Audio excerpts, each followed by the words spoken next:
Good afternoon, everybody, and thank you so much for joining us for another session about the wonderful iPQ. So many of you came to the last session and asked for more information and much more detail about moderating and marking, that we have John back with us again to give us some really brilliant detail and also bring in today some of the experts who have already been out there doing the iPQ. So we're also going to welcome Will Shuttleworth later from Banda School over in Kenya, who has got some really great examples of projects and work and his process to show you. So I shall not take very much of your time. What I thought I would do is just take a couple of slides just to introduce you to some of the things that schools have said to us about iPQ.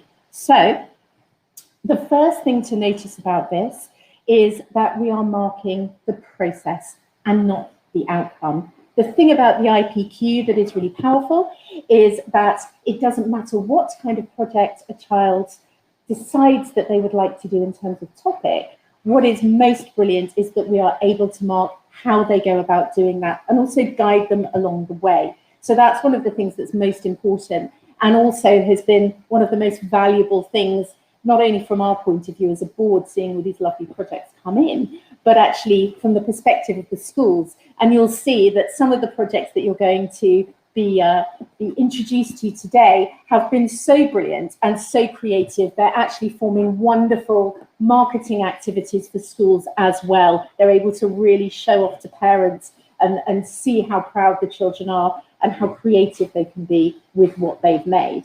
The other thing is that the iPQ is therefore able to be tailored towards either a particular school ethos, a particular topic or interest that you are exploring at that point in time in the school, or to allow you to really focus in on children's individual achievements, strengths and interests. The other thing is that, of course, we know post-COVID, if indeed we are post-COVID at the moment, but we know that the emphasis on traditional exam taking is beginning to be questioned, and that's completely understandable.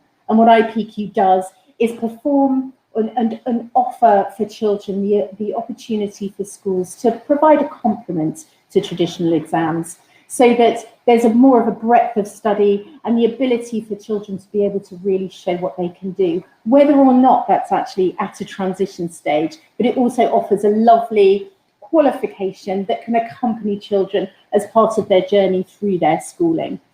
So if we have a look next, these are some of the things that schools have said to us. So there are some words from iPQ schools here, and I will make these slides available. I won't read them to you. I know how awful that is, but it's the idea of schools are finding it as a great preparation for the next stage. They're also using it as part of a mixed economy. We're seeing that children are gaining that complementary skill set. And this isn't an either-or scenario, actually. The iPQ works really well with other assessments and other programs that you're running at the school. One of the quotations actually that I really liked that was on a set of Discover iPQ slides that are available at the moment on our website is, I think they called it intellectual brain candy. And it was just a lovely phrase, because through children discovering and exploring their own passions or interests or something new to them, they were really sparking off and coming up with unique ideas, and it was really engaging them in learning in its absolutely widest sense. So those are just some of the outcomes, and I will make sure that I will put these slides up for you, but I shall leave you now to the person that you have come to see today. We are really, really pleased to welcome John again with us to go over iPQ, marking and moderation. So John, I shall bow out now and leave it in your expert and capable hands. Thank you very much, Julia, and hello everybody. Welcome back. If you were with us a few weeks ago, a few degrees warmer where I am, and I hope that's true for you as well, and that you're not too overwhelmed with exam arrangements. Hopefully this afternoon will give you a little bit of time away from all the marking and so forth, and a chance just to reflect on project work, project process, how we go about assessing, grading, and really just trying to make concrete what this all looks like. And I think we'll find this afternoon that the moment when we can actually start going through a few samples of pieces of work, that's often the moment where things really fall into place, and the process, which sometimes is a little bit abstract, suddenly it becomes much more clear and concrete. And that's certainly our aim for today. The aim is to really help us all to appreciate, what project work looks like at the different levels, and to grow in confidence that it's a very manageable process. There's nothing really recherche or difficult here. We're helping children to go on a learning journey, and then we're looking to accredit what they've done at each different stage of that process. So with that in mind, we're going to go through a few slides covering the basics of the process, and that'll take us, I guess, 20-25 minutes. I'm conscious that we're all at different stages, that some of us have already begun and are familiar with the qualification. Others are coming to this for the first time. So I will give apologies to those who may feel that this is now familiar territory. But for the sake of those who are starting from scratch, I'm just going to spend a few minutes refreshing memories on the core kind of elements of the project, and then talking us through the marking and moderation processes. And at that point, we'll get into a review of the marking grids, how we actually go about putting marks on the project. And then really the core of today's session is to really go through some work. Very, very grateful to Will Shuttleworth, who's joining us again from Banda, and is going to share some work from one of his pupils. I've got a bunch of other projects as well to share, or samples of work from projects to share. And that will give us a chance to actually start, digging into the detail and actually having a go at putting some marks maybe against work, just to see what the levels of response really mean in practice. Good, super. So now it looks like the slideshow's coming up already. So do I need to do a screen share? Sorry, Laura. Should I share my slides at this point so I can control that?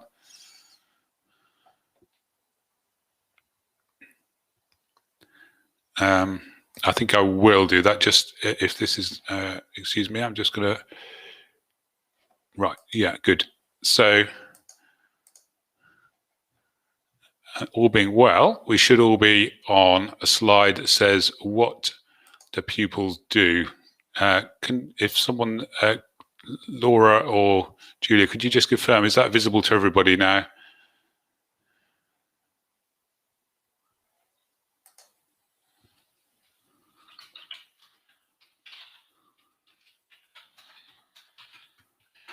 Sorry, I'm just going to have to change my tab, I think, here.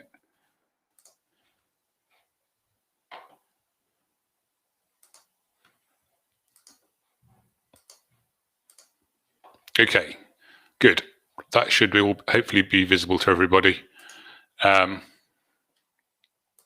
So we've got we're looking really at a 4-stage process with the project. We expect that there will be some thinking about the question or challenge that the pupil have set for themselves. We expect this to be a process of research, and then some discussion, some development, and some reflection on the process, and some form of presentation. And what I want to really emphasize about that process is that it's really generic and embraces all types of project. So although this afternoon several of the examples are going to be in the form of written reports, I really don't want you to take away from that the idea that the written report is the sort of norm. It's slightly unfortunate in a way, but it's true that it's probably simpler for the purposes of a meeting like today's to just share bits of text on the screen. We're going to try and be a bit more broad and to bring in one practical project. But please don't assume by any stretch of the imagination that we're trying to prioritize the written form of project. The type of project that the pupil does should be as varied and as wide and broad as their own interests and skills and the abilities that they want to develop. So if their thing is scholarly writing, then that's great. They can do a written project. If they're into building and making, then that's what they should do. If they want to develop their performance skills, that's what they should be working on. And then this process, this fourfold process, should enable them to capture a journey that takes them into any one of those dimensions and any one of those worlds. So although, as I said today, we will be focused a little bit more on written projects, mainly for logistic and practical purposes, that's not at all to imply that this is the norm. IPQ should go quite broad and quite wide. So please start to think about how you could embrace all these different outcome types. Okay, so moving on, in a little bit more detail, and again, apologies to those of you who are already familiar with this, the stages of the project process, the stages of the project process correspond to different sections within our marking grid. Okay, so what we've tried to do is to reflect in the language that's used on the marking criteria. We've tried to reflect each of the different stages that a project goes through. So there will be a stage of definition at the start where the child is thinking about their question or their practical challenge. And we'd expect to see some evidence of that.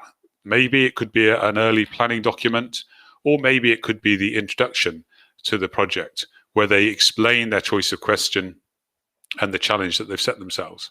So defining it is going to be our first stage. And as I'm sure you appreciate, if you've had any experience with project work, that is a really important foundational stage.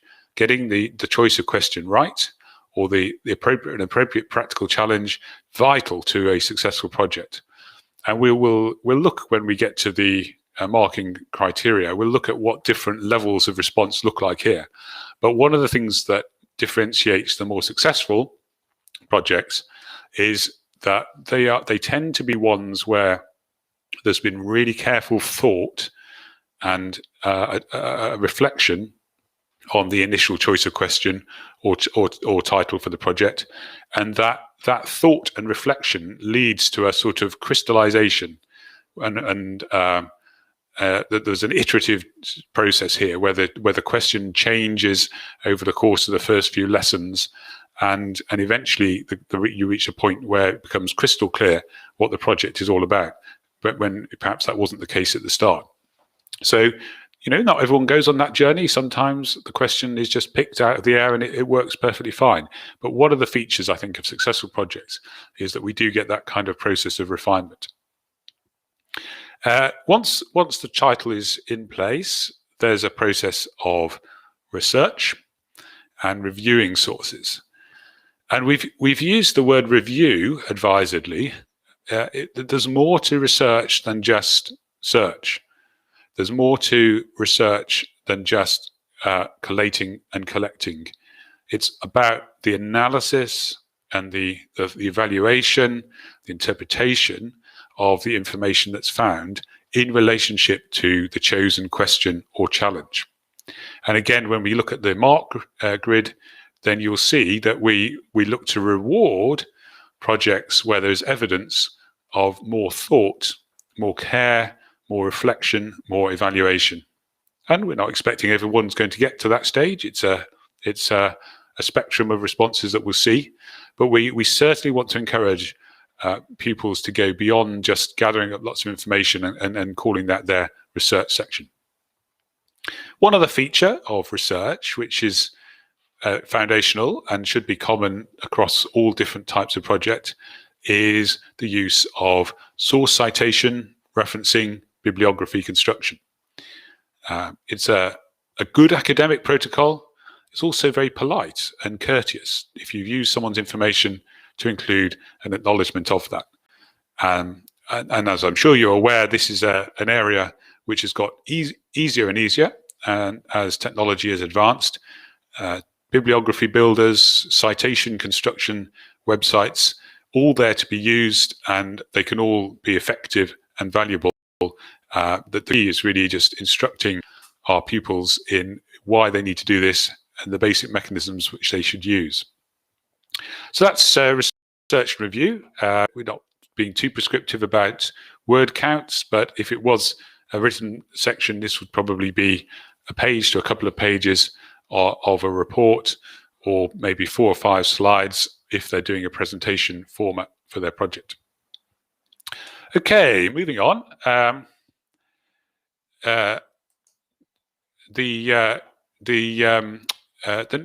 Sorry, I'll just stay and say a little bit more about discussion and development. The stage that comes after research is the stage at which the pupil responds to the information that they found.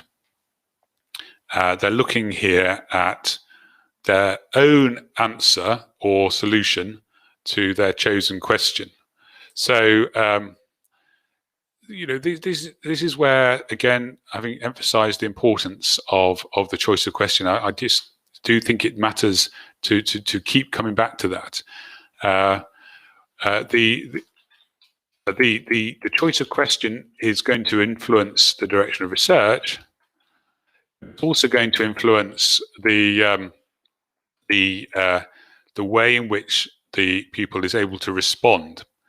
And so, bluntly, if their question is a closed question, a question which requires just purely factual research, there isn't going to be much scope for discussion, development, argument, counter-argument. And really that element of exploring different options, going down different routes, challenging a theory, trying an alternative idea, that's really integral, I think, to successful projects. And again, we'll see when we look at the marking grids that one of the differentiating features is the extent to which the pupil has been able to really engage in that process of challenging an idea, critiquing it, responding to an objection, looking at an alternative. And this can be true, by the way, both for written projects and also for practical projects. The process is the same, as I've said. The student doing a written project will be looking at an argument, and then in response to that argument, looking at the for and against both sides of the debate. But a pupil who is looking practically is also going to be exploring a range of different ideas and evaluating which ones are most useful, which ones are most effective, given their chosen practical goals. And you'll see that idea of exploring alternative possibilities is absolutely integral to discussion and development and to that part of the marking process. Final 2 stages are reflection and presentation. So reflection, as the title there suggests, is about thought concerning how the project itself has unfolded. So a reflective section in a project would be distinct from the conclusion to the project. The conclusion would sum up the ideas and the arguments, but and would relate primarily to the topic that has been discussed in the project. But the reflection is all about the process. What lessons have been learned?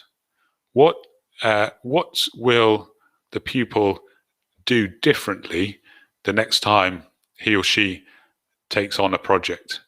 How have they developed? What skills have they acquired? What were the gaps in their project? It's always very impressive if, as well as talking up the strengths and the successes, the pupil's able to actually say, this bit didn't work as well as I'd hoped, and I now realize why, and I know for next time. So we're looking in reflection, we're looking at the quality of thinking that they can bring to their project journey.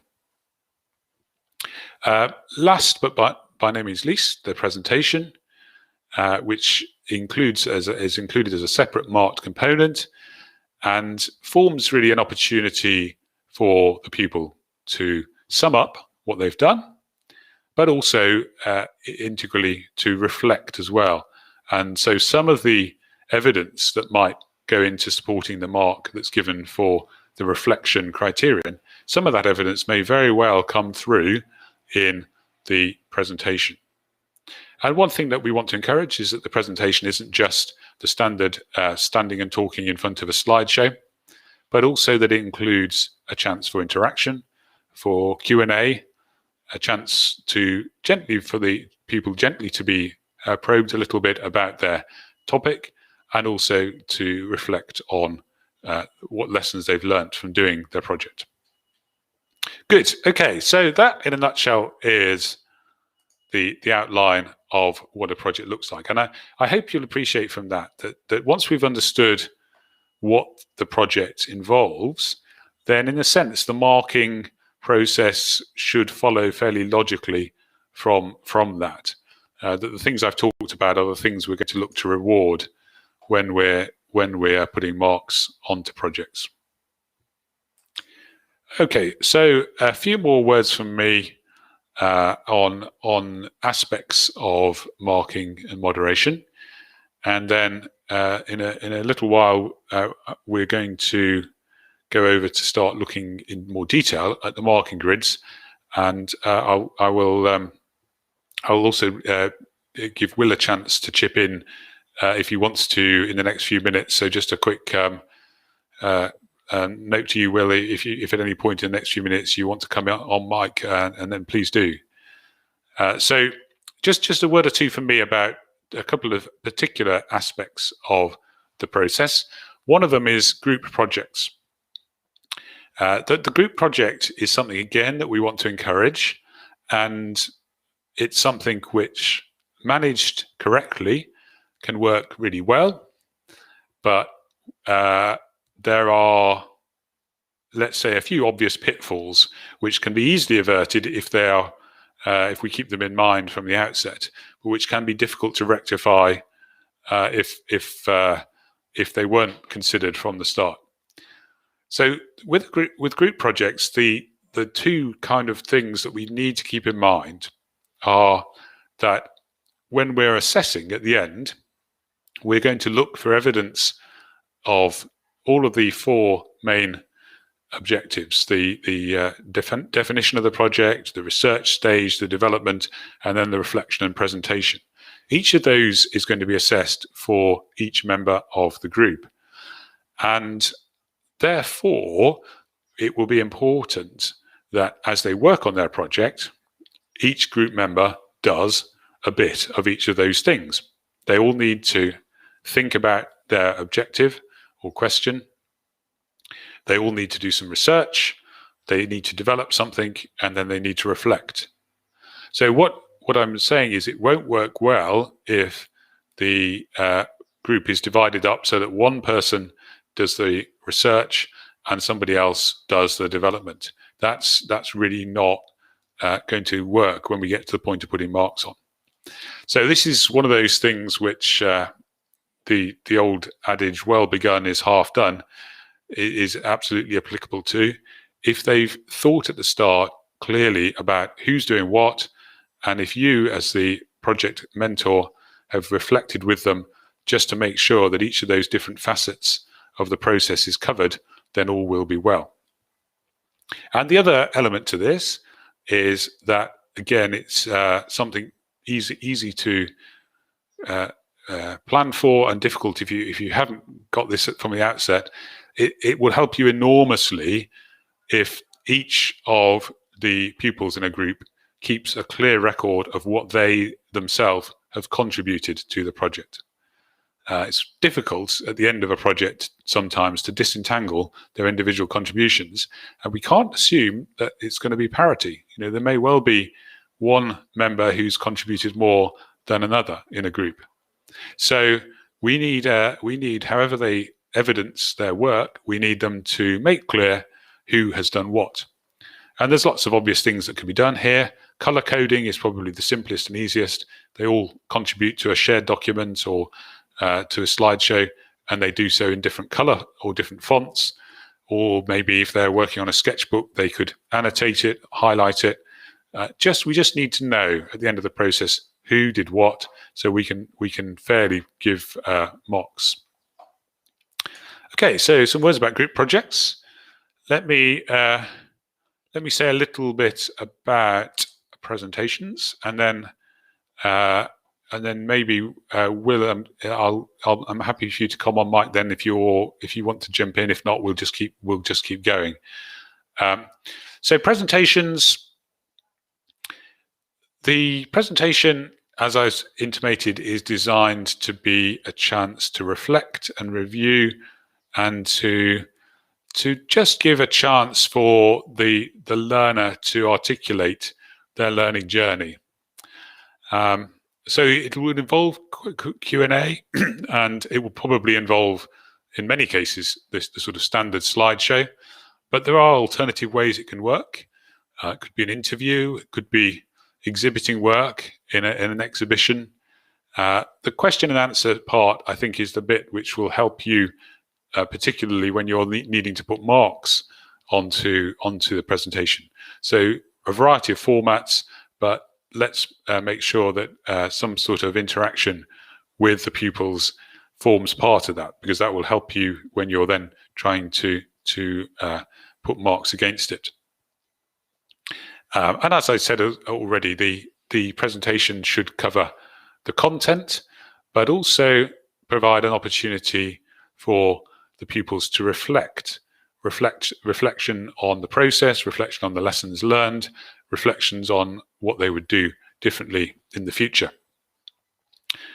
Good. So, Will, do you want to come in here and just add anything from your experience on presentations, or indeed on anything else I've been talking about so far? Yeah, thanks, John. I was just going to mention in regard to presentations, that we had at Banda quite a lot of confusion initially about what to do at the sort of presentation stage when the actual project was a presentation in itself. So if a pupil had decided to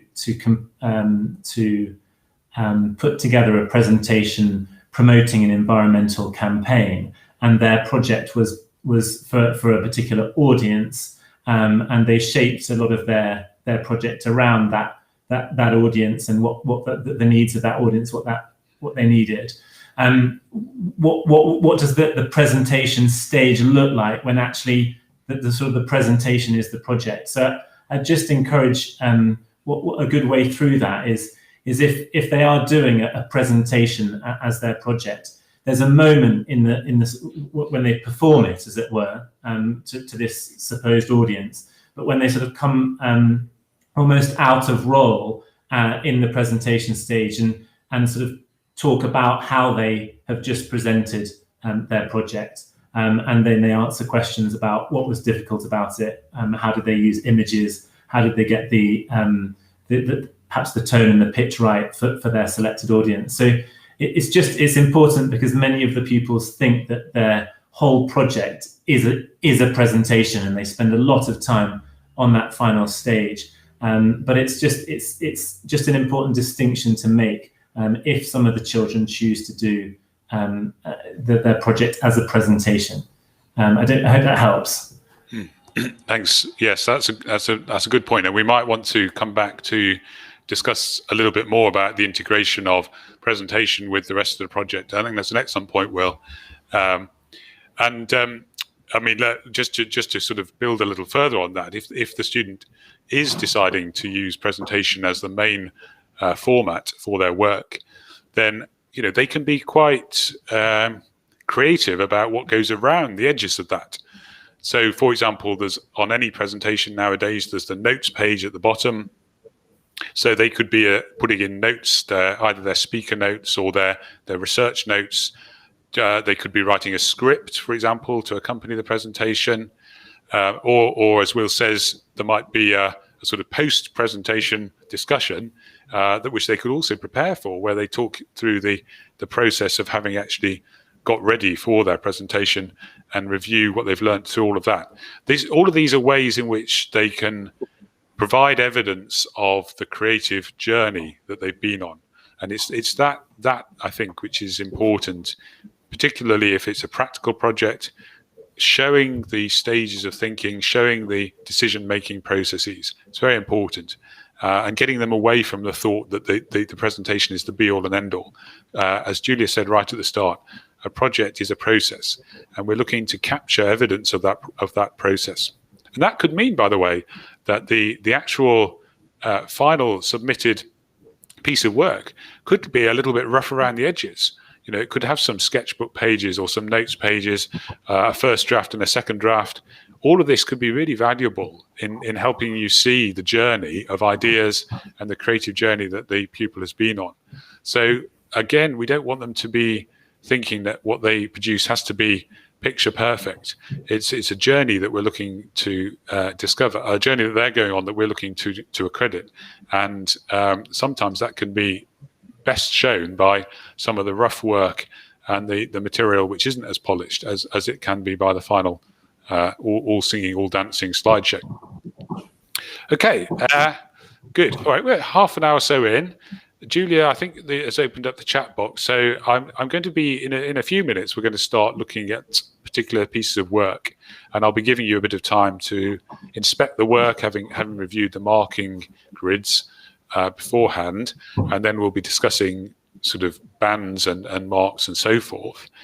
But please do put in questions if anything I've said has been unclear, or if you've got a question that's burning. Don't feel you need to wait till the end of the seminar to ask. Just pop it in, and then we'll do our best to try and either respond as we go or make sure we get back to it. Good. Okay, so let's begin then thinking about the application of the marking grid. I think that the first thing I want to say about this is, please don't be anxious or nervous about, have I got the level right? Let's be honest and real about what's happening. We've got a bunch of children, probably in most cases year 7, year 8, who will be encountering project work in this form, perhaps for the first time. They'll have gone on a journey, and we want to give them some sense of how far they've got with that.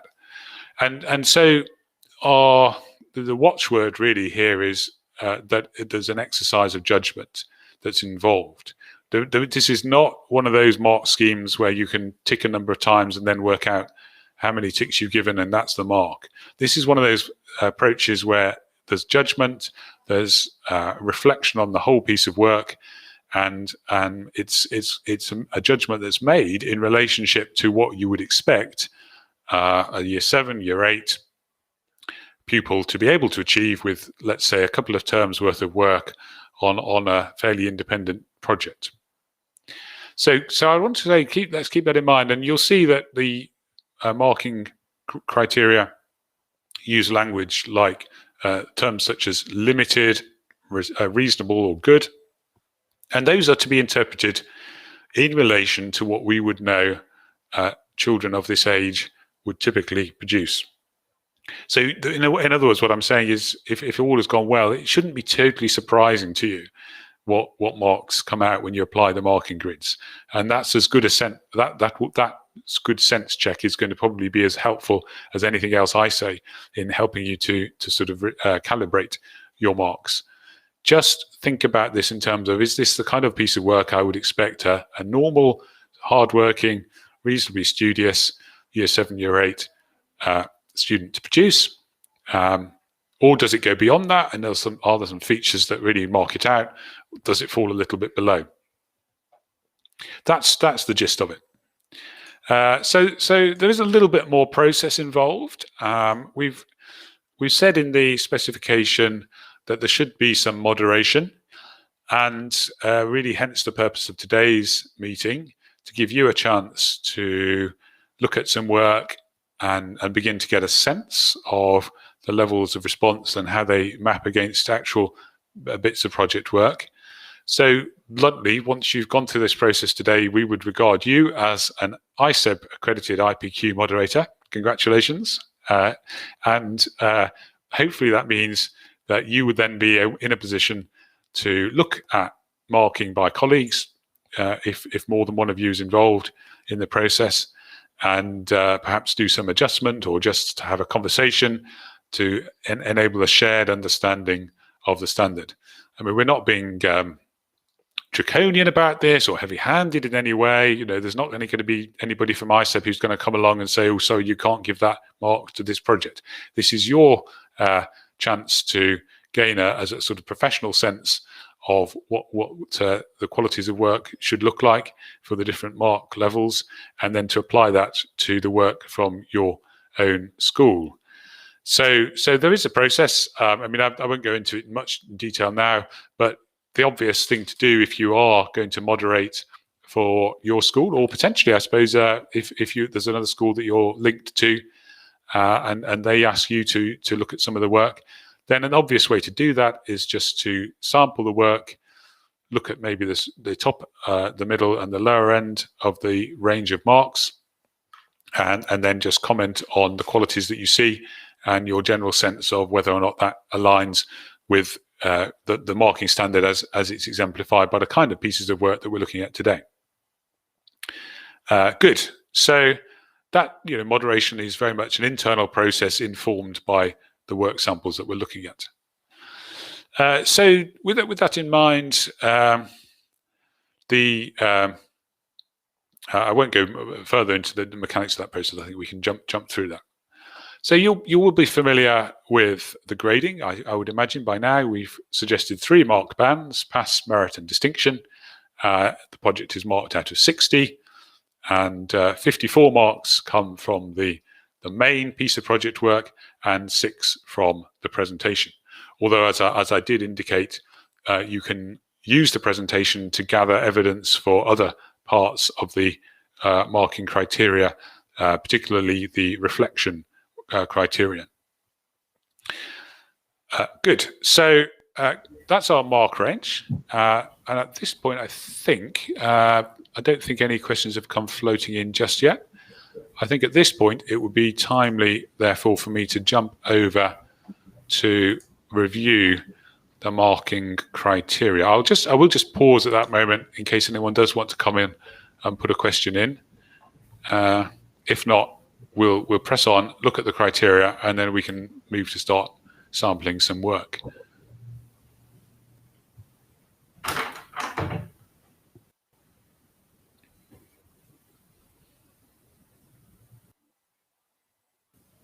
Okay, no one's fired anything in yet. Let's move on then. So the marking criteria, I'm just going to have to, excuse me, while I just redo my screen share.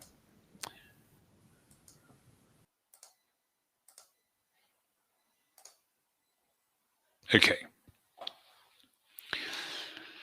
As I've said, the marking criteria are designed to capture the 4 different stages that really all projects will include. An initial stage of defining the objectives, the question or the practical challenge, some research, some response to that research, which will typically take the form of possibly, if it's a written project, there will be some development of some arguments and consideration of alternative answers. Or if it's a creative project, that's where we'd expect to see some trial and error, some testing out of alternative creative solutions, and then reflection. I won't say more at the moment about presentation, other than just a note that we have some criteria there, and I hope they're fairly self-explanatory. We're looking in the presentation at quality of communication, interaction with the audience, and whether or not there's a good response to questions. Just let me say a few more words about the different assessment criteria here. Definition of the project, as I've said, is important because, bluntly, a successful project should will almost always involve a reasonably clear focus that will have emerged, possibly will have been chosen right at the start, but typically will emerge after some reflection and some thought. So if you look at what we have asked pupils to do here, the focus is very much on careful thinking about their choice of question, refining it maybe, changing it a little bit over time, thinking about that process, planning it out, not just diving in and sort of following something blindly. Notice as well that we've referenced their commitment there, that a good project should show strong commitment. And I think that's important here. You will know from work with the pupils over the course of the project that they vary in their degree of determination, perseverance, the energy with which they pursue research. We will be able to tell, and we will know from our observation of them as they work, that some of them have really got into this more than others. And that's something as well that I think we want to reward when we see it. And you'll see that the language of differing degrees of commitment is designed to capture that. As I've said, research involves reviewing sources, it involves collecting information, it involves referencing, it involves interpreting and evaluating those sources in relationship to the chosen question. And you'll see from the criteria that, again, we're distinguishing the responses here, partly in terms of the simple fact of how much research has been done. You know, a small limited number of sources in band 1, up to a good range, 7 to 9 sources typically for the higher mark band. We also distinguish here between projects where the research mainly involves collecting up information. That would be a starting point for the research process, but probably not a high level of research. Beyond that, lies the stage at which the research sources are explained. The sense here is that a more successful researcher will be able to take some information and make sense of it in their own words and interpret it and relate it to their chosen question. And that will involve as well discarding information that is interesting but not really relevant. Referencing is important, so we're going to look here as well at the quality of referencing that is applied in the project. And we'll also want some evidence that they've thought about the reliability of the sources of information that they've used. Now, obviously, this is a challenging task for them, and there's a lot that could be said about evaluation of sources. But typically, we would expect that a student will at least have shown discrimination between more and less reliable sources. So if you can see that they've just picked the easiest websites to access that come up first on the search list, that may not show much discrimination. But if they've tried to select sources which have some sense of credibility, reliable news outlets or professional organizations rather than just any general website, that would be an indication that they've considered source reliability. So those are our sort of foundational elements in the research review section. When it comes to discussion and development, the heart of the project really, and as you see, we've given the greatest number of marks for this criterion.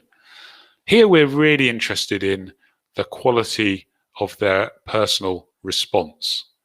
Have they really developed an idea for themselves?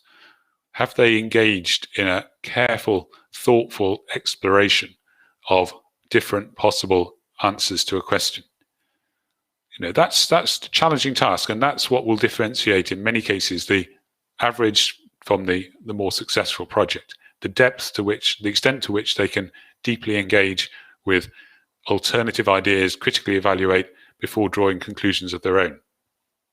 We've also referenced communication in there, communication skills, and particularly written communication. That obviously would include a more visual communication if they're doing a presentation as the main form of outcome. But looking at the quality of their explanation and looking at the way in which they've communicated it on the page. And often that's a matter of things like careful editing, maybe doing a draft and then a redraft, all very valuable skills. And finally, reflection, which I've talked about, significant part of the criteria with 9 marks available. And as I've said, we're looking here at the extent to which they've really thought reflectively about their process, the extent to which they're able to comment on adjustments that they would make in the future, and the lessons that they've learned from it. So keep those pointers in mind, and in a moment we're going to start looking at some actual samples of work. So there's a question that's popped in from Tom. So might ISEB possibly help link schools up that are undertaking iPQ so that we can help with moderation and ideas discussion? Julia, there's a thought. Absolutely, John. I think it's a brilliant idea, Tom, and actually trying to form a community around IPQ is something that we're really keen to do. And actually, when we get towards the end and we're doing some more Q&A and I start to wrap this up, I'm going to give you all my email address just so that we can all start to stay in touch and I can work on this for you. So lovely idea from Tom. Good to see Zalika again as well. I remember you from last time. So yes, I will do this all at the end for you. Super, thank you. Good. Right, let's. This is the point where I'm going to give you a few minutes now to do some reading. So you should already have received, I think, via email or file share, a few documents. So what I'm going to do is, if my screen sharing skills don't give out before the afternoon's done, I'm going to have a go at bringing in the first one of them. Just one moment. So let's screen share project number 1.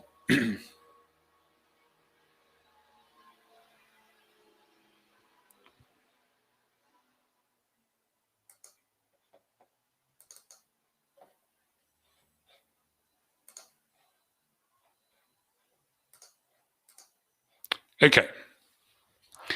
All right. So,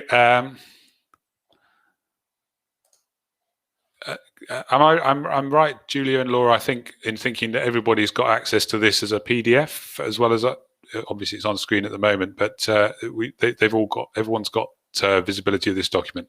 Yeah, that was sent to you this afternoon as a PDF via WeTransfer.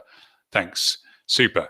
So what I'm going to do is I'm going to just give you a few minutes now to have a look at a couple of pieces of work, first of all, and then I'm going to hand over to Will, who's got a lovely project to share with us from one of his pupils. And then if we've got time, there's one more project which I want us to look at together. Now, let me just explain. First of all, the first two, these example projects, numbers 1 and 2, they're not actually complete projects. What I've done is I've selected the parts of the project which are most relevant to the research review and discuss develop objectives. So for the purposes of our sort of marking standardization exercise now, we're basically going to bracket definition of project and we're going to bracket reflection at the moment. We will come back to those at the end in the final piece of work, but these first two are not complete projects. I just want to make that clear in case you're thinking, oh, hang on a minute, there's some stuff here on the table of contents and John's not showing it to us. I just want us to focus on research review and discussion and develop to start with. I mean, those are the two most significant parts in terms of the total marks that are available for the project. So we're going to focus on those two with these first two examples. So what I'm going to suggest you do is take a few minutes now just to browse through the example project number 1. Have a read, and then you might like to flip back to the marking grid and just have a think about where you would go if you were putting some marks onto this sample of work, concentrating here on research review, discuss, develop. as I say, I haven't included any evidence that's relevant to the other criteria. So where would you be going? And I wouldn't particularly worry here about exact marks. Maybe just to start us off, let's have a think about, band 1, band 2, band 3. And if it's band 1 or 2, is it high in band 1 or low in band 2? Just your feel factor really for where you think this should be. And then I'll come in and we might have a chance to discuss it a little bit. If you want to put comments on, you're very welcome to on the chat thread or ask questions. And then I'll give you some thoughts on where I felt this sits in relation to the marking grid. And then we'll move on to look at a couple of other projects. So let's take, it's on my watch, it's coming up to 7 minutes to 4. So I'm going to give you about 5 minutes to read through this, and then we'll discuss it together.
Okay, so Before I declare my hand, as it were, and sort of give my view on where I thought this sits in relation to the mark grid for research, review, discuss, develop. Does anyone want to sort of pop in a reflection onto chat just to say where you might be looking to go? I don't want to put anyone on the spot, but it'd be interesting to know if you're feeling bold and want to say, what band, as in band 1, band 2, band 3. Or ask any questions.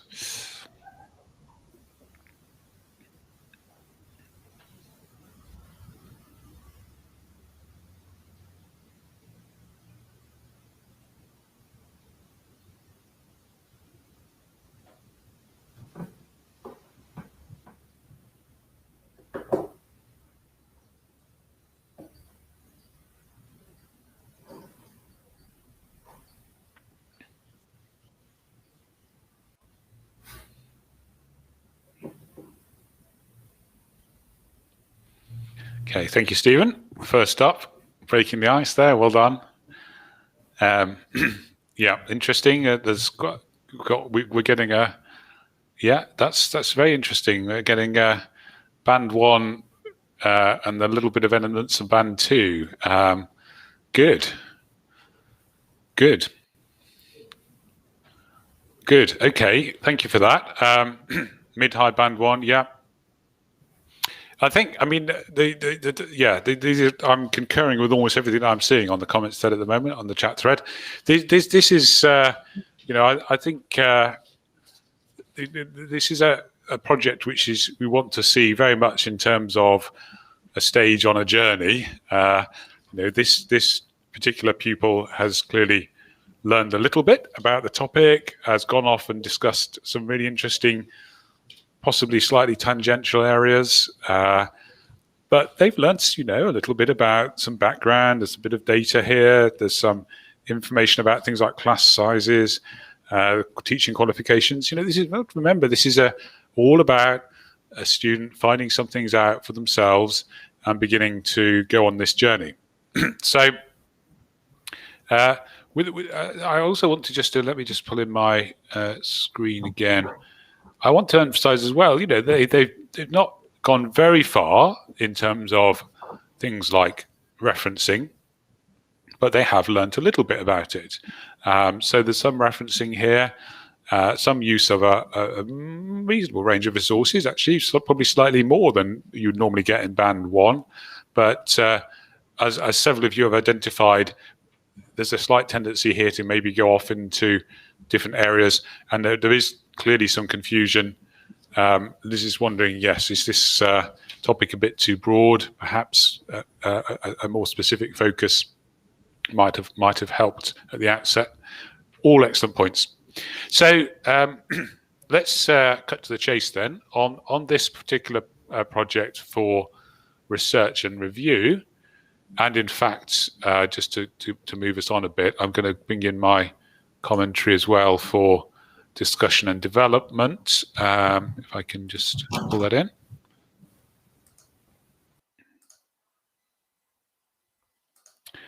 This piece of work, I felt, as probably many of you did, sat mainly in band 1, but it wasn't. I didn't think it. There were hints of band 2 here as well. This was a student who'd actually looked at a reasonable range of sources. And if you remember, I said that one of the things that differentiates band 1 from band 2 is that in band 2, they're able to explain the sources rather than just collecting up information. And whilst there was quite a lot that wasn't clear, there were some elements of that starting to emerge. So, there's a case, I think, for a mark here, both for the research and, in fact, for the discussion and development of sort of a high band 1 position. Okay, so that let's keep that piece of work in mind as a nice example of the kind of thing that a student who's coming to this perhaps for the first time and has made a little bit of headway. This is the kind of thing that we might see from them. All right, so keep that in mind as characterizing the kind of response that sits at perhaps at the upper end of band 1 and has a few features as well of band 2, but perhaps not quite enough to tip us over into band 2, I felt, although I appreciate you could, some of you did see band 2 in there, and there would be a discussion to be had. Okay, so that's our starting point. A nice project, needs more development in certain areas, but does give us some sense of what the starting level looks like on our marking grids. So at this point, I think I'm going to Will. Sorry, I haven't given you much of a heads up here, but are you good to come on mic now and on screen and share your project with us? Absolutely, yeah. Can you hear me, John? Yeah. Great. Can you see that? Can you see this? Can you just give? Can you see this? Am I sharing my screen?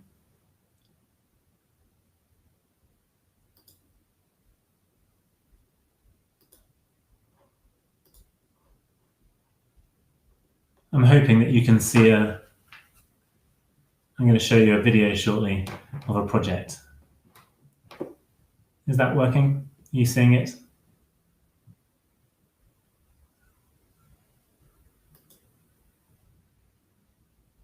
Great. Good afternoon, everybody. Just before I show you the video, the project, I'll just give a little bit of context. We completed the IPQ with year 5, 6, 7, and 8, and we gave quite a lot of freedom to the pupils to choose something that really inspired them or interested them or enthused them, and we didn't really give any sort of limits to how they would produce their project and the format of it.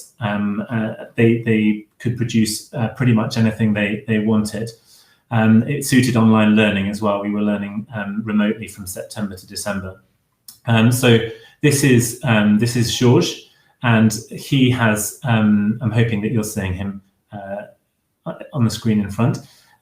He did a project on a teeter-totter, which I had to just find out when he said that's what he was going to do. I had to find out exactly what it was, but it's a bike ramp. And George is a really interesting sort of example, because George struggles. He's dyslexic and struggles with the written side of work generally, but in terms of the IPQ, sort of written records. So when I've shown you this video of him presenting his project, I'll show you as well his written records, and then rather like you've done with John's project, we can just perhaps look at the mark that he was given, and the mark and the impact of the moderation which took place, and hopefully you can see why he was given the mark that he was. So I'm going to play the video, and I've not heard anyone say it's not working, so I'll just hope that it does. Because my passion is building and cycling. What is a teeter-totter? A teeter-totter is like a seesaw but for bikes, because when you go past the pivot point, it will move the plank downwards instead of you going upwards. Here's a video showing how it works.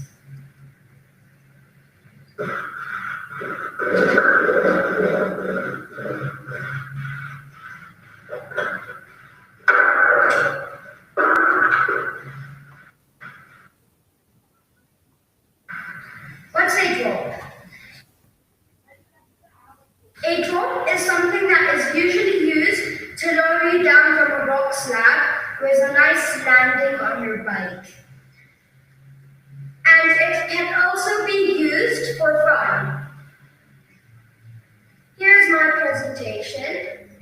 So these three boards are 2x8. This is a metal tube that's 1 meter. The 2x8 are 3 foot. This is a 3x4 and it is 3 feet, and that's a support board. It is a 2x3. There's another one of these triangles on the other side. Here's an actual teeter-totter.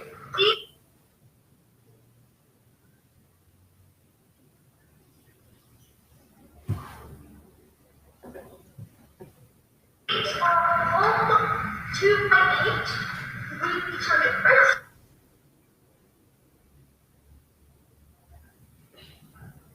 Apologies, I think it's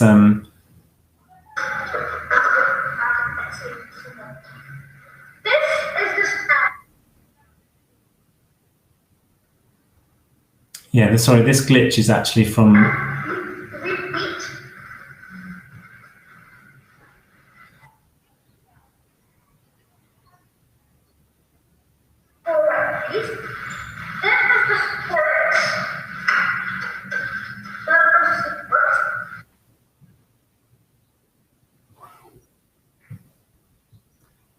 I think I'll let it run a bit longer, but we'll stop it if the Wi-Fi doesn't allow us to see it all.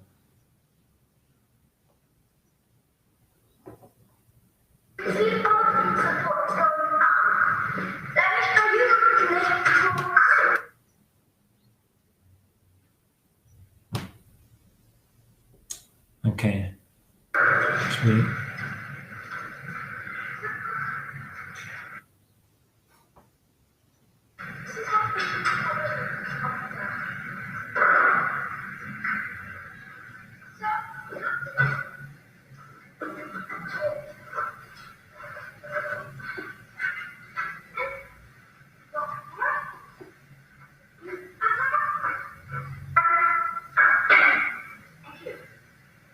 Sorry, but the video was a bit glitchy. For safety reasons, my dad had to help me with power tools, unfortunately. It's time for the final product. First, I'm going to thank everybody that helped to use this project, My sister, my mom, and my dad. Thanks.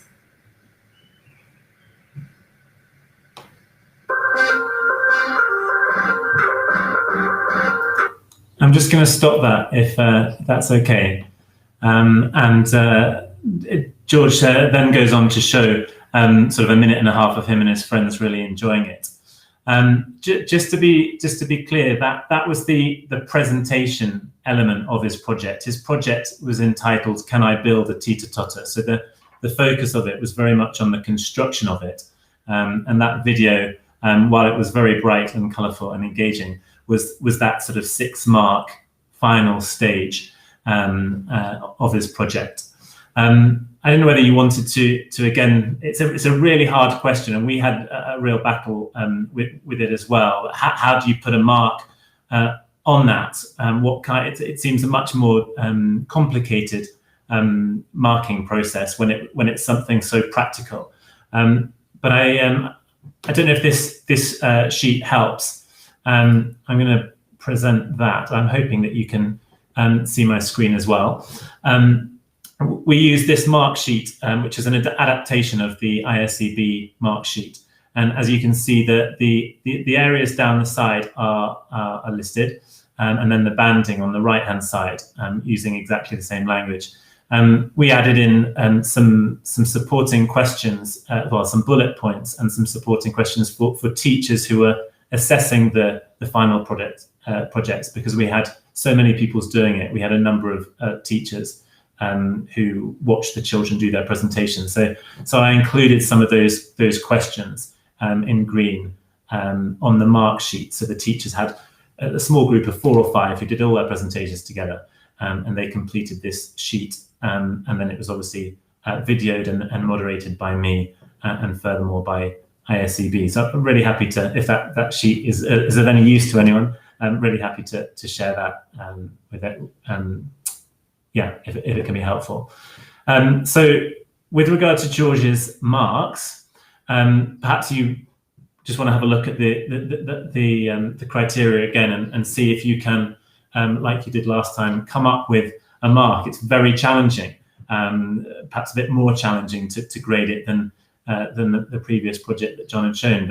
But if I maybe give you a couple of minutes, and you, like you did helpfully last time, put the suggestions into chat. Before you do that, what I will do is show you his record sheet. I wanted to show this because George is, as I said, he has a number of difficulties, particularly in the areas of literacy. So actually he did his record sheet all on iPad, and this is a screenshot. And it's a real encouragement to some of you who think, goodness, some of our children will really struggle with the written element of it. And if they're doing something practical, it's really important that they're not they're not serving a sort of double disadvantage when it comes to sort of the written element. So this was his, this is what he submitted as his written record. And as you can see, there's the definition and the research and review, the discuss and the development stage, and then his reflections at the end. So with the as John was saying, the presentation is a good way to show research. It's a good way to show reflection. So together with the presentation and this record sheet, he was able to evidence quite a lot of the skills on this sheet. So perhaps if you take a couple of moments, I know that you perhaps you can't see the research and review particularly well, but if you just get a sense of where which band you'd put this project, I'll then talk you through how we judged it. Very interested to see what band you put these in.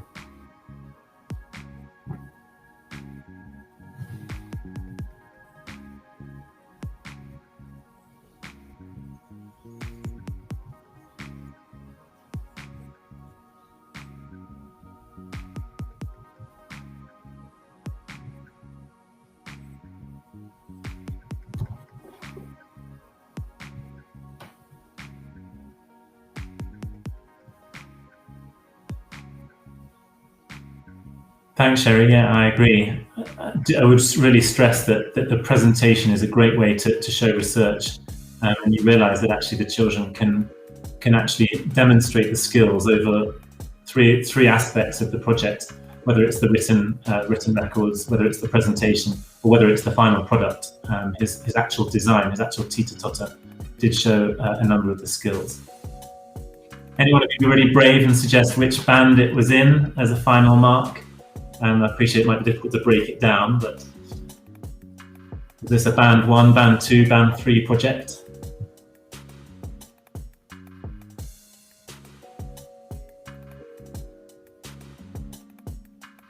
Yes, Liz, I agree.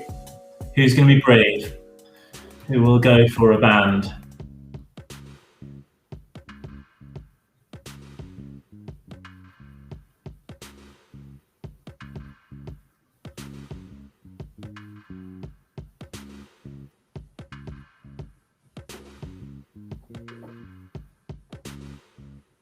Okay, well, I'll talk you through the comments, the judgments that we made, and hopefully that yeah, you can see perhaps why the mark was given.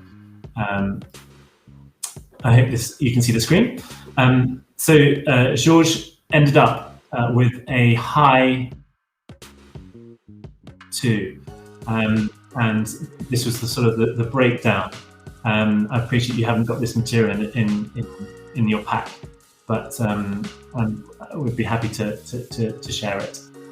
He was given 7 for his definition, really good. Perhaps a little bit more emphasis could have been made on the actual sort of the building of it, as he sort of laid out what he was going to do to meet the demands of that question, can I build it? Perhaps a little bit more focus on that building would have nudged him into the top band. His research and review, although he didn't perhaps have a particularly strong bibliography, he did evidence in the written work and in his presentation the sources he went to, even including the adult that he used to support him. A very helpful dad. The discussion and development.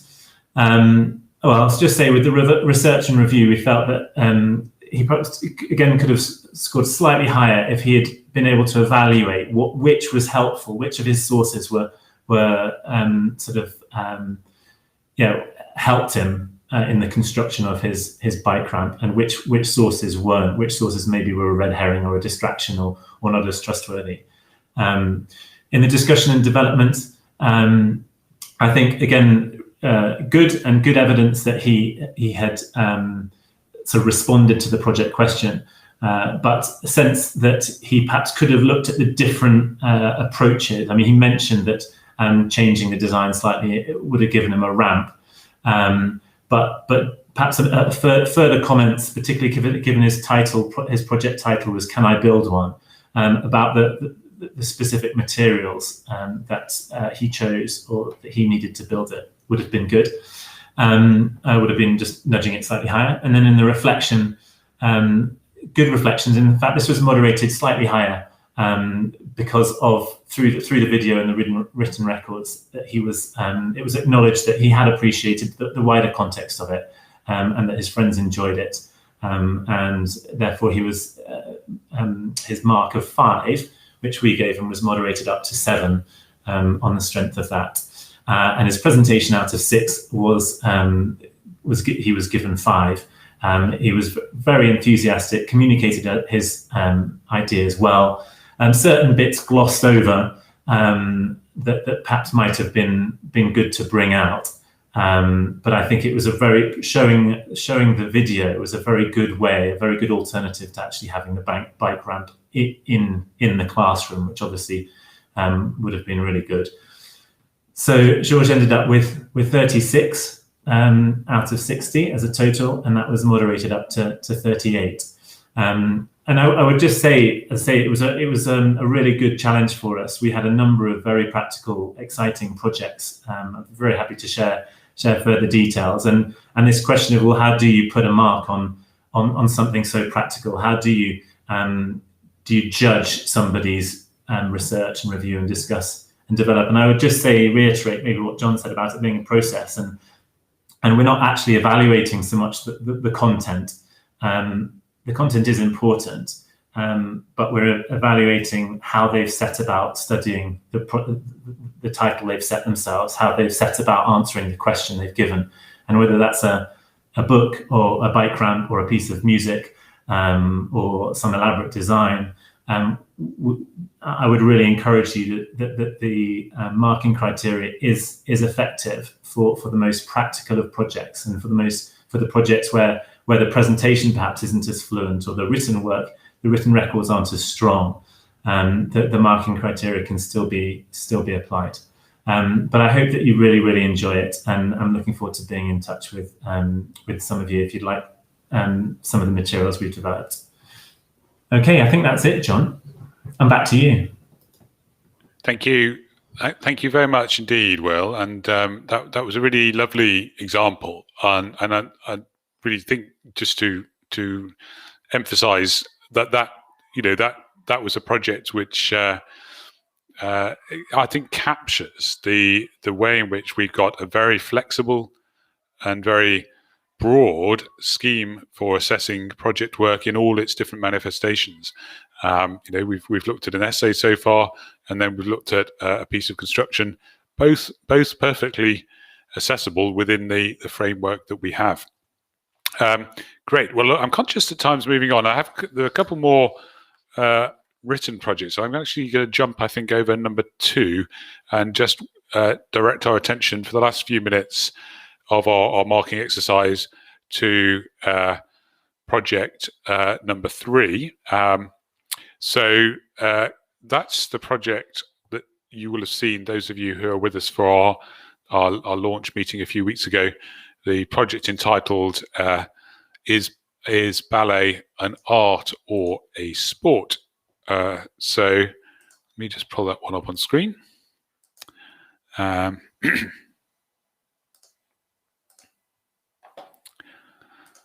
Okay, so I'd take again a few minutes, slightly more to read, and appreciate we may not want to go through this in sort of full detail.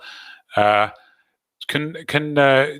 you could take just 5 minutes or so to have a look through this, and then as we've done with both of the projects so far, we'll ask you for your thoughts and reflections, and then I'll pull in some comments that I've made, and then we've got a chunk of time for some Q&A before we close. So 5 minutes or so it's on my watch, it's 4:22. So if we go till, shall we say 4:26, and then we'll discuss this piece of work before we finish.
Let's. I'm conscious we could take longer over reading and reflecting and discussing, but time is ticking away. Let's.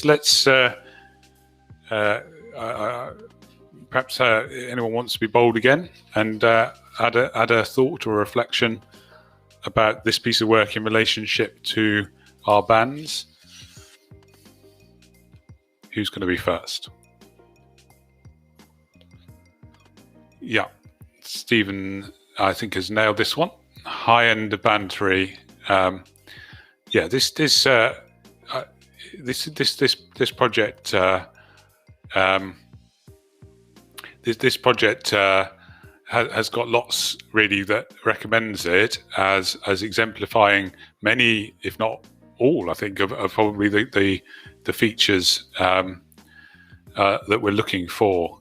In written projects, bearing in mind as the comments I made earlier about the fact that we don't want to think of IPQ just as limited to written projects, but this one does capture what we want to see if they are going down that route.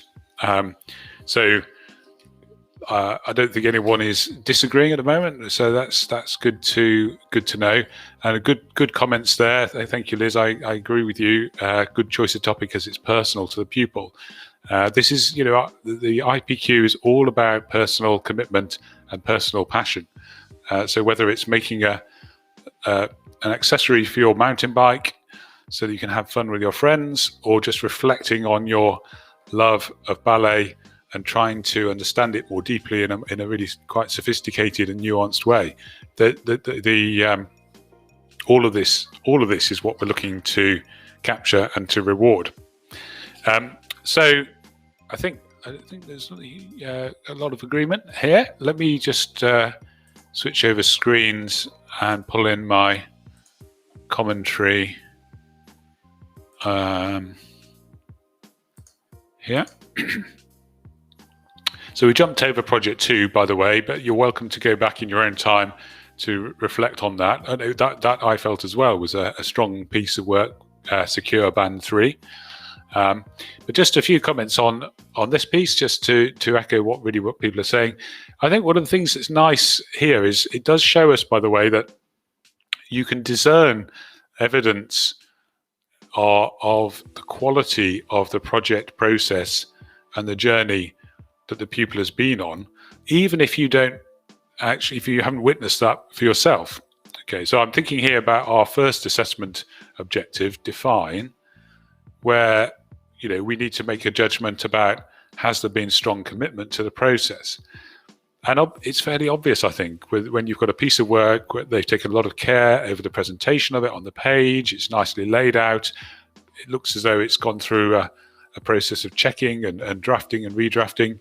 These are great indicators of the way in which you can tell the quality of the journey, even just by looking at the final piece of work.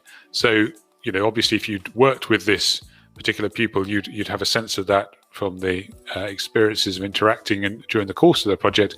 But I think we can tell what's gone on with this.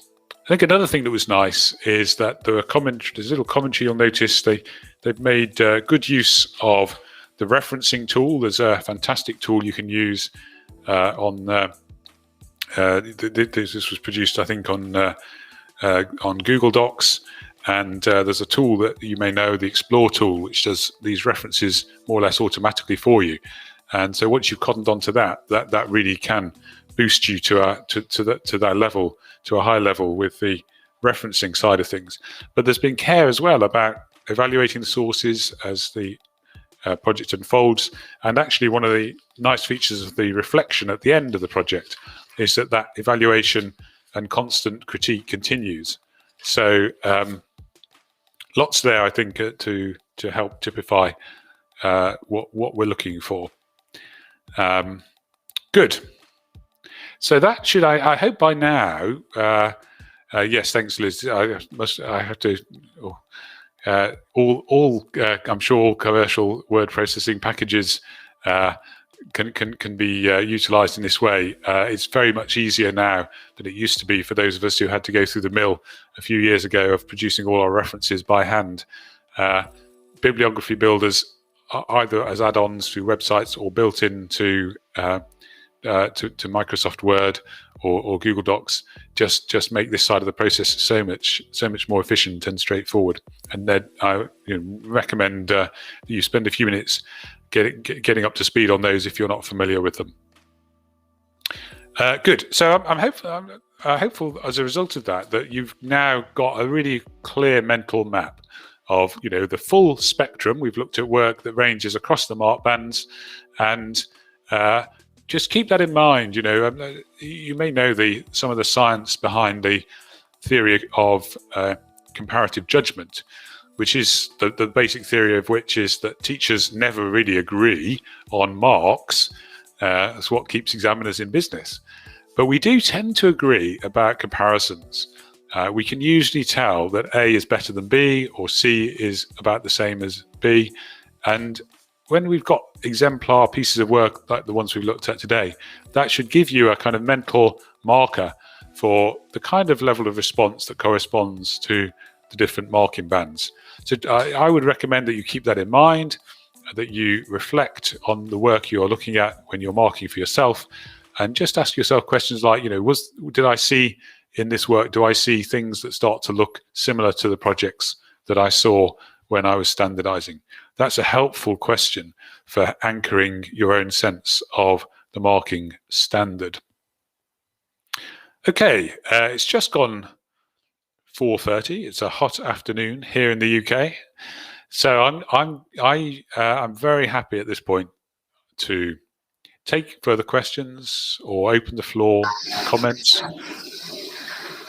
Actually, John, so normally when we send out the invitations, we get emails ahead of time from people, and actually I've had a really good question that I would love the answer to as well, actually. It says that I'm not a subject expert, so how do we deal with the breadth of projects that may be coming to us as a non-specialist? And actually added to that was, I'm not musical, but I'd love to ensure that musical children can create something that's authentic to them. Have you got any advice on that? Thanks, Julie. That's a good question. This is the thing I think that for many teachers causes them most anxiety when they're coming to marking projects. What do I do if it's not my subject specialty? And I hope you will, if I ask this question to all of us on the call, then, we probably can guess that the answer is going to be, look, we're marking a process. And that process, as we've seen this afternoon, just from the examples we've looked at, that process is generic across very different types of project. So, it doesn't matter whether you're a specialist musician, performer, dancer, singer. You can look at a piece of work and you can tell things like, did the pupil manage to define what they were trying to do and relate it to a particular practical need or purpose? How far have they gone with their research? Is there a breadth of information that's been accessed? Has it been applied well? Have they gone on a creative journey of development and testing of ideas? These basic questions, I think, can be asked even if you're not a specialist. The only, perhaps a couple of things just to give you a little more security, if you are dealing particularly with practical projects, then clearly there will be a level at which you may need some, or the pupil may need some help with the practical side. We had a comment I noticed from George about having to get his dad's help with the use of power tools. So, there needs to be a sense, of course, of safe practice, and that may also spill over to thinking about, if you're looking at a piece of art and you're not sure, is that the kind of thing that would be expected in a Year 7 pupil at this stage? Well, okay, let's talk to somebody in the art department, and very quickly, I'm sure they'd be able to give you a hand in making that judgment. So, and this would apply as well for a musician, if they're performing. Help them through the process, encourage them to talk to people in the music department to get a little bit of specialist support. And perhaps at the end of the process, if you need to play the composition or the video to someone from there just to get a second opinion, that's not a bad thing to do, just to support you. Good. Okay. Thank you, John. I mean, I think the point that you've made is brilliant, actually, and cross-departmental collaboration is something that's really brought to life with IPQ, and I think it's a lovely way for schools to experiment with that. I had another question that had come in previously as well, actually, if that's all right, which is, how much help should a pupil get from us? Yeah, that's a great question. I think it varies a little bit across the course of the project. So on the launch event, I introduced the project qualification by saying it's all about guided discovery. And I think both of those words matter here. When we're beginning the project, the guidance is going to be more intensive and extensive than as the project unfolds. So it may well be appropriate at the start to have quite detailed conversations about the choice of question and about where to go for the initial research. But as the project unfolds, what we should expect to see, certainly in the higher parts of the mark band, we should expect to see growing independence and a greater sense of the pupil owning the process for themselves. And obviously that culminates in them standing up and giving the presentation, where we can really sense whether or not they have taken charge of the process. So I think the answer is, initially we want to be very, very supportive, and throughout the process we want to be very supportive, because we're constantly critiquing, asking questions, suggesting, prompting them with perhaps a guidance that suggests areas that they need to look at that they haven't considered. All of that is completely understandable and fully part of the process. I don't at all think that independent learning means they have to just go away and fend for themselves. It needs to be guided and scaffolded, but as the process unfolds, the scaffolding should become less obvious, and the ownership should transfer. Good. Was that? I've got any more questions coming in? One from another one here. Are boarders disadvantaged as they have less access to their home interests? And actually, here's a good little addendum to that, i.e., how do you build a bike ramp in school? Well, that's a good question. Sorry, can you repeat the question, Julia? I just missed the first part. Can you just? Yeah, are boarders disadvantaged? Oh, boarders, yeah. Less access. Yeah. Well, anybody who was trying to do project work during either the sort of lockdown phases that we've all had to endure will know that you have to be very flexible. And one of the things that is a constant journey of discovery for me is it's amazing actually how much can be done using online tools. And I think you'll have noticed at several points in my description of how we assess and how we teach the projects, the emphasis is very much on the journey of ideas and the thinking that goes in during the research and development of project ideas. And so in a sense, I don't want to downplay the actual practical side, because it's lovely and wonderful when it is possible.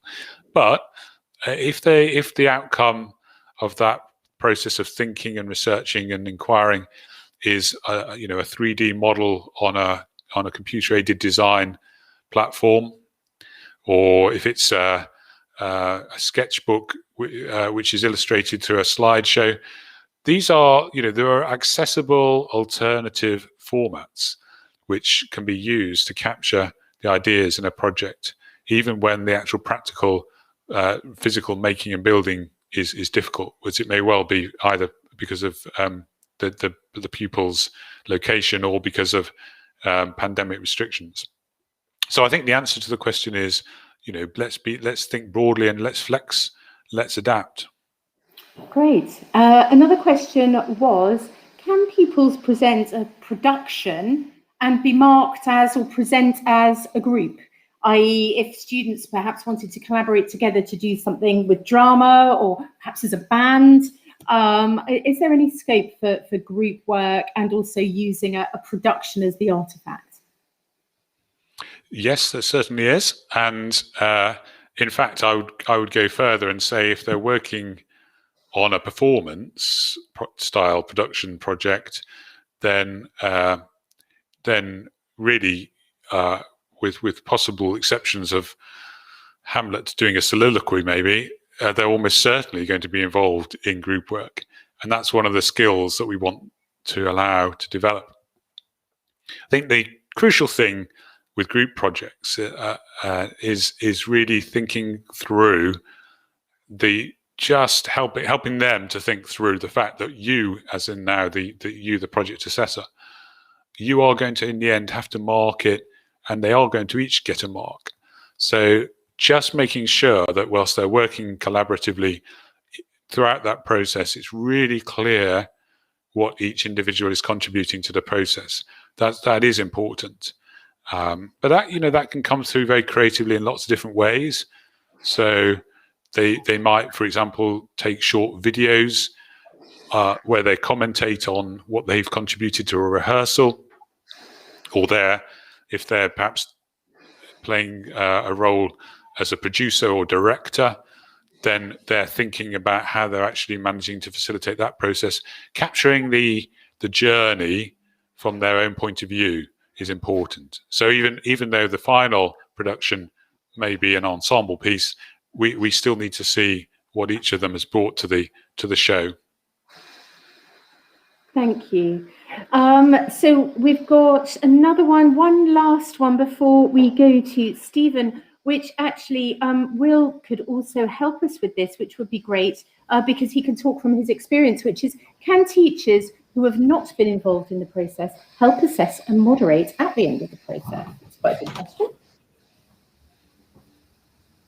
Do you want me to? Yeah. Will, have you had any experience with that? Have you used people that haven't been sort of in there at the start to help with the moderation process, to give a sort of objective eye, or do you feel that people need to very specifically be trained to deliver this? I think we've, particularly because we had a huge number of children going through the process this term. So we've had all of year 5, 6, 7, and 8 doing it, with year 7 and 8 being certificated. Just the numbers have meant that additional adults has been really helpful, and we had it was a great way to involve other members of staff, actually. So the catering supervisor joined a small group in which somebody was presenting some recipes, and the IT director could join a group in which somebody was presenting something technology based. So it was a great way to involve a lot of the non-teaching staff and make them feel very much part of the process, but also just having that additional adult, as well as the sort of the form tutor, as it were, who had overseen the development of the project. It gave them a chance to talk with an additional adult about the grading, because as we've referenced, it can be quite subjective, particularly if the project is down the sort of practical end. So we would absolutely encourage lots of adults to be involved, with that caveat that there's a rigorous, well, as rigorous as practically possible, sort of process of marking and grading. We would want all the form tutors and the additional adults to be, we would want to be confident that they knew the direction of the marks they were giving. Lovely, thank you. Is there anything to add to that, John? Any thoughts on that?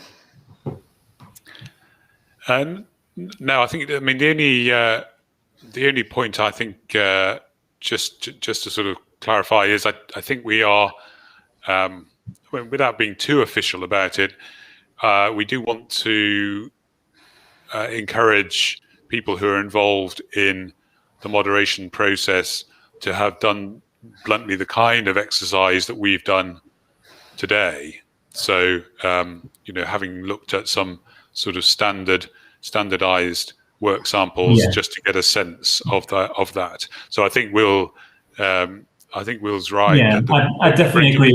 We had a staff training session, so all the teachers who actually gave the marks had gone through a sort of a moderation session as a staff group. These additional adults were very much just a great sounding board and really great for the pupils to present to other teachers and also teachers, non-teaching staff who maybe they see in a different context. So yeah, I'd agree. The marks need to be given by teachers who've gone through the process, but definitely the benefit of additional adults was clear for us.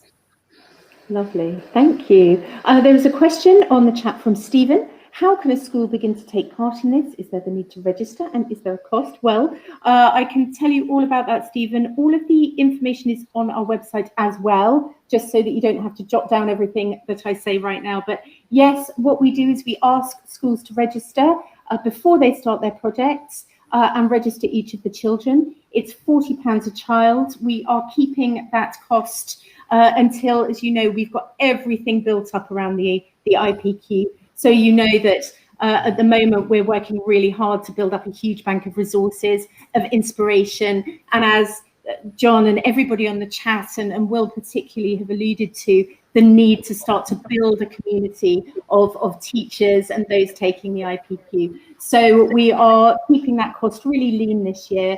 And if you have any other questions about that, you can feel absolutely free to contact me directly on julia.martin@iseb.co.uk. It's just my first name last name at ISEB, and I will be really happy to help you guys sort that out. It's really, there's no more questions floating around on chat at the moment, but please do come in as I just finish up here. Huge thanks. Will, it looks very dark out there, so I hope you're not too tired. It's raining. Oh my goodness. Well, for once we have the better weather. It's truly a miracle. John, as ever, a huge thanks for being the brains, the inspiration and the knowledge around this. It's really important to us and also to the schools. And also really for those of you joining us, because of course we know that we met you last time, but it's great to see you again. Now, for those of you, of course, this is an ISEB accredited training that you will have been through. Of course, I can't simply hand things out. So what I would ask all of you to do, for those of you that are interested and for whom it is important, please do, again, email me directly. I will be sending out an email with contact details on it so that we can make sure you get recognition for joining us for 2 hours on what has to be the hottest day of the year so far, for once. So it just remains for me to say, with no more questions in the chat, thank you so much to our wonderful presenters and to you guys for joining us again. Thank you.